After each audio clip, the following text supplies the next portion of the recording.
ഞാനിപ്പോൾ ലിസ്ബണിലാണ്. 3 weeks European പിൽഗ്രിമേജാണ്. ഫാത്തിമയിൽ തുടങ്ങി മെജഗുരിയിൽ വരെ എത്തിച്ചേരുന്ന ഒരു യാത്രയാണ്. ഞാൻ യാത്രാ വിവരണങ്ങളാണ് നിങ്ങൾക്ക് നൽകുന്നത്. പ്രത്യേകിച്ചും കാത്തലിക് ഷ്രൈൻസ്, അതുപോലെ തന്നെ വളരെ ഇമ്പോർട്ടൻ്റ് ആയുള്ള ദേവാലയങ്ങളെക്കുറിച്ചുള്ള ചെറിയ ചെറിയ വീഡിയോകളാണ്. അപ്പോൾ നിങ്ങൾ ലിസ്ബണിൽ എത്തിച്ചേരുമ്പോൾ നിങ്ങൾക്ക് വിസിറ്റ് ചെയ്യേണ്ട 2 പ്രധാനപ്പെട്ട സ്ഥലങ്ങളാണ്. ഒന്ന് ലിസ്ബൺ കത്തീഡ്രലും അതുപോലെ തന്നെ സെൻറ്റ് ആൻ്റണീസ് ചർച്ചും. ഈ സെൻറ്റ് ആൻ്റണി ബോൺ ചെയ്തിരിക്കുന്നത്, അതായത് ബർത്ത് പ്ലേസ് ലിസ്ബണാണ്.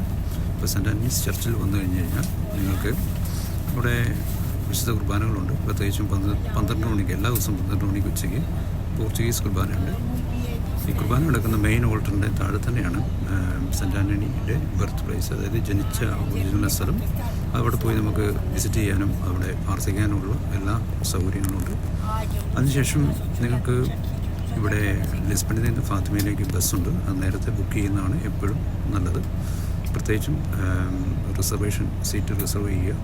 അപ്പം ലിസ്ബണിൽ നിന്ന് ഏകദേശം ഒരു 1.5 hour ജേർണിയാണ് ഫാത്തിമയിലേക്ക്. അപ്പോൾ മറ്റുള്ള വീഡിയോകൾ ഇനി ഫാത്തിമയിൽ ചെന്ന ശേഷം ബ്രോഡ്കാസ്റ്റ് ചെയ്യുന്നതാണ്. അപ്പോൾ ഞാനിപ്പോൾ ഫാത്തിമയിലേക്കുള്ള ബസ്സിലാണ്. ബസ്സിൽ നിന്നും, അതായത് ലിസ്ബണിൽ നിന്നും ഞാൻ നിങ്ങൾക്ക് വേണ്ടി ഈ വീഡിയോ ബ്രോഡ്കാസ്റ്റ് ചെയ്യുന്നു. Thank you. Ave Maria.